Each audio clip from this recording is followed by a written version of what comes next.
नमस्कार शेतकरी बंधूंनो, मित्रांनो. आज 8 एप्रिल 2026. मित्रांनो, आपण आज अ, आपण जे पाठीमागे हवामान अंदाज वर्तवले त्याचा आढावा घेणार आहोत. आणि काल अ, खाजगी हवामान संस्था जी स्कायमेट आहे, या स्कायमेटने आपले स्वतःचे अंदाज व्यक्त केलेले आहेत. अ, तिचा काय अंदाज आहे आणि आपण पाठीमागे काय अंदाज व्यक्त केले त्याची थोडक्यात तुलना आपण करणार आहोत. त्यामुळे व्हिडिओ शेवटपर्यंत पहा, आपले मित्र परिवार यामध्ये जोडा. मित्रांनो, आपण सातत्याने सांगत आलेलो आहोत की 2026 वर्ष हे पर्जन्यमानातील कमी वर्ष असणारं ठरणार आहे. सामान्यापेक्षा कमी पर्जन्यमान हा देशासह राज्यामध्ये असणार आहे, हे सातत्याने आपण सांगितलेलं आहे. अल लिनोच्या पार्श्वभूमीवर आणि पॉझिटिव्ह आयओडीच्या पार्श्वभूमीवर या सर्व गोष्टी घडत आहेत. मित्रांनो, अल लिनोचे लेटेस्ट अपडेट जर आपण पाहिले तर सुपर अल लिनो येऊ पाहत आहे. 2.2 चा अल लिनो जर आला तर निश्चित हा मित्रांनो सुपर अल लिनो ठरणार आहे. आणि सुपर अल लिनोच्या कालखंडात मित्रांनो पावसामध्ये अतिशय विषमता असते, मोठ्या प्रमाणावर पर्जन्यमानात असमतोल असतो आणि धरसोड वृत्ती ही पर्जन्याची सुद्धा असते.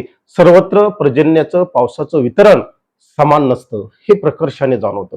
मित्रांनो, सुपर अल्निनोच्या पार्श्वभूमीवर आपला पॉझिटिव्ह आयओडी इंडियन ओशन डायपोल हा सुद्धा पॉझिटिव्ह होत आहे त्या कालखंडात. म्हणून महाराष्ट्रात पाऊस कसा असेल तर मी सातत्याने सांगितलेले आहे मित्रांनो, महाराष्ट्रात पावसामध्ये अतिशय विषम वितरण असणार आहे, अतिशय असंतुलन असणार आहे.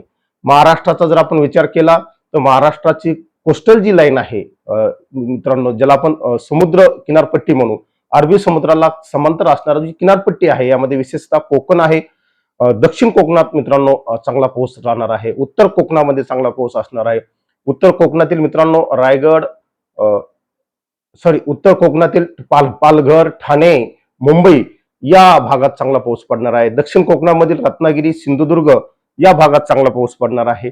मित्रांनो, त्यानंतर घाटावरली जे जिल्हे आहेत, घाटावरल्या जिल्ह्यामध्ये सुद्धा मित्रांनो यामध्ये रायगड आहे, या भागात सुद्धा चांगला पाऊस पडणार आहे. त्यानंतर मित्रांनो पुढे पुण्याचा भाग आहे, घाट परिसर, त्या पश्चिम भागात चांगला पाऊस पडणार आहे. नाशिक पश्चिम भागात चांगला पाऊस पडणार आहे. त्याचबरोबर मित्रांनो खाली जर आपण आलो तर खाली सातारा, सांगली, कोल्हापूर या घाटमाथ्यावर चांगला पाऊस पडणार आहे.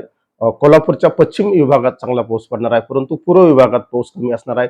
मित्रांनो, सातारा, सांगलीच्या पूर्व विभागात दुष्काळजन्य परिस्थिती असणार आहे. अहिल्यानगरमध्ये दुष्काळजन्य परिस्थिती असणार आहे. त्यानंतर मित्रांनो पुढे जर आपण आलो नाशिकच्या पूर्व भागात, त्यामध्ये नांदगाव आला, येवला आला, मालेगाव आला या पट्ट्यामध्ये दुष्काळजन्य परिस्थिती असणार आहे.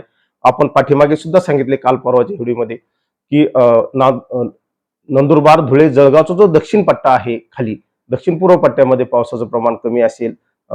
विशेषतः जळगाव, जामोद वगैरे हा जो भाग आहे हा कमी पर्जन्यमानाचा प्रदेश आहे, त्या भागात कमी असेल. छत्रपती संभाजीनगर मधील जो विभाग आहे, सर्व जिल्हे आहेत, 8 जिल्हे, त्यामध्ये छत्रपती संभाजीनगर आहे, बीड आहे, धाराशिव आहे, लातूर आहे, जालना आहे, नांदेड आहे, परभणी, हिंगोली या जिल्ह्यामध्ये मित्रांनो पर्जन्यात प्रचंड असमतोल असणार आहे. सुरुवातीचा जून जरी स्कायमेटने जरी पाऊस चांगला दाखवला असला तरी तसा जून हा मित्रांनो या विभागासाठी उन्हाळ्यात जमा असतो. एखादे 2 पाऊस जूनमध्ये चांगले पडतील. जूनच्या पावसावर आपल्याला पेरणी हातात घेणे तितकेसे सोपे जाणार नाही. हा एक भाग झाला. मित्रांनो, सोलापूर जिल्हा कमी पर्जन्यमानाचा जिल्हा आहे, त्या ठिकाणी सुद्धा पर्जन्यमान कमी राहणार आहे. एकूणच आपण हा जर विचार केला, त्याला मराठवाड्याला लागून असणारे जे बुलढाणा आहे या भागात पावसाचं प्रमाण कमी असणार आहे. त्यानंतर मित्रांनो अकोला आहे, अमरावतीकडे पाऊस चांगला असणार आहे. बुलढाणा आहे, वाशिम, यवतमाळ अलीकडले जे जिल्हे आहेत या भागात पावसाचं प्रमाण कमी असणार आहे, असमतोल विस्तारण असणार आहे, सामान्यापेक्षा कमी पाऊस असणार आहे. हे सातत्याने आपण सांगितलेलं आहे. काल आयएमडीने सुद्धा मित्रांनो तेच स्कायमेटने सुद्धा तेच सांगितलं. म्हणून हा अंदाज सर्वांनी लक्षात घ्या. मित्रांनो, आपण सातत्याने सांगितलेलं आहे. 13 डिसेंबरला आपण टेक्स्ट मेसेज दिलेला होता की 2026चा मान्सूनचा जो उत्तरार्ध आहे हा थोडासा अवघड असणार आहे. यामध्ये उत्तरार्धात प्रामुख्याने ऑगस्ट आणि सप्टेंबर हे महिने येतात. 2026चा पूर्वार्ध हा चांगला असणार आहे. मग यामध्ये जून आणि जुलै महिने येतात. स्कायमेटने सुद्धा अगदी त्याच धर्तीवर अंदाज दिलेला आहे. मित्रांनो, एकूण स्कायमेट जर आपण विचार पाहिला तर स्कायमेटने महाराष्ट्र, राजस्थान या भागात, मध्य प्रदेश या भागात पावसाचं प्रमाण अतिशय कमी सांगितलेलं आहे. नवे नवे ती दुष्काळजन्य परिस्थितीच आहे. म्हणून मित्रांनो, पुन्हा एकदा मी सर्वांना आव्हान करतो, पाणी आणि पैसा जपून वापरा. एवढंच या निमित्ताने सांगतो. थांबतो. जय हिंद, जय महाराष्ट्र. अधिक माहितीसाठी IMD ला फॉलो करा. धन्यवाद.